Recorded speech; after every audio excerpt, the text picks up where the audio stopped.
This channel does not promote any violent, harmful, or illegal activities. All content provided by this channel is meant for an educational purpose only. Top quality और consistent performance के लिए सिर्फ silver pump नाम याद रखना। হিংসা বিধ্বস্ত মুর্শিদাবাদ, সন্ত্রস্ত শামশেরগঞ্জ ধুলিয়ান শ্রুতি। শামশেরগঞ্জে পিটিয়ে কুপিয়ে বাবা ছেলেকে খুন করা হয়েছে, জ্বালিয়ে দেওয়া হলো বাড়ি। রানীপুর জাফরাবাদে রাতভর দুষ্কৃতির তাণ্ডব। শ্রুতি ধুলিয়ানে আবারও গুলি, আহত এক নাবালক সহ 4 জন।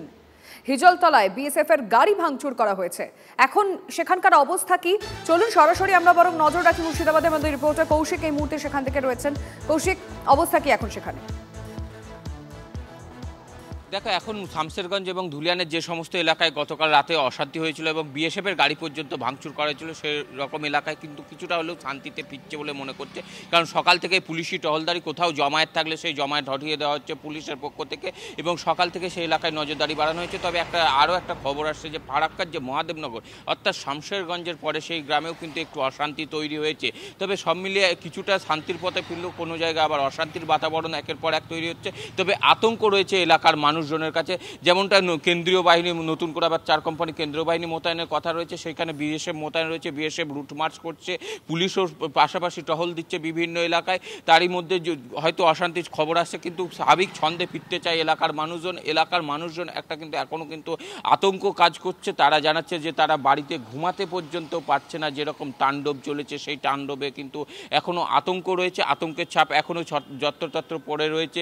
সেই কঙ্কালসার চেহারা আগুন লাগিয়ে দেওয়া হয়েছিল যেসব সম্পত্তি, ঘর বা বিভিন্ন জায়গায় বা দোকানে লুটপাট, সেইখানে কিন্তু একটা আতঙ্ক কাজ করছে এবং শহর জুড়ে তারা গোটা শহরের মানুষ চাইছে শান্তি ফিরে আসুক এলাকায়। তবে কেন্দ্রীয় বাহিনী যে 4 কোম্পানি আসার কথা, সেগুলো এসে পৌঁছাবে খুব শীঘ্রই। এলাকায় এসেছেন যে পুলিশের রাজ্য স্তরের যারা পুলিশের আধিকারিক রয়েছেন, তারাও কিন্তু শামশেরগঞ্জ থানায় ইতিমধ্যে এসে পৌঁছেছেন এবং তারা কথা বলছেন এলাকার আইন শৃঙ্খলা নিয়ে, কথা বলছেন কোথায় কোথায় অশান্তির ঘটনা ঘটছে বা এরপরেও কোথায় কি আরও বাড়ার সম্ভাবনা বা কীভাবে সেই সব বিষয়ে সামাল দেওয়া যায়, সেই সমস্ত বিষয় কিন্তু দিক নিয়ে তারা আলোচনা করছেন এবং বিভিন্নভাবে বিভিন্ন পদস্থ আধিকারিকদের সাথে দফায় দফায় কিন্তু আলোচনা চলছে।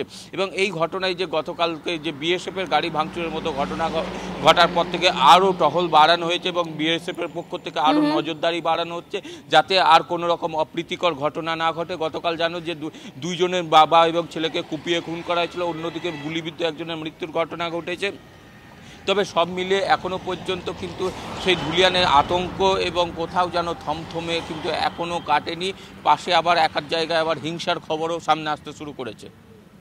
নজর রাখো আপাতত। ধন্যবাদ কৌশিক তোমায়। কিন্তু কেন্দ্রীয় বাহিনী নিয়ে ঠিক কি বলেছেন দিলীপ ঘোষ, একবার শুনব।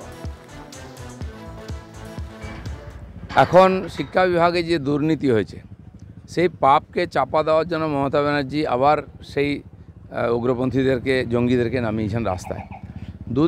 পরশুদিন গণ্ডগোলের পরে রাত্রে যখন আসি, চারিদিকে আগুন জ্বলছে, গাড়ি পুড়ে গেছে, রাস্তায় পড়ে আছে, সে ভয়ঙ্কর দৃশ্য রাত্রেবেলা। তো এই যে দৃশ্য, তারপরে কোর্টে যেতে হয়েছে আধা সেনা নামাবার জন্য। তো মমতা ব্যানার্জি চাইছেন না এখানে হিন্দুরা থাকুক, তার রাজনৈতিক স্বার্থে হিন্দু সমাজকে উনি শেষ করে দিতে চাইছেন। চারিদিকে হাহাকার চলছে, এই পাপের বোঝা বাড়ছে ওনার, এটাই ওনাকে এখান থেকে বিদায় করবে।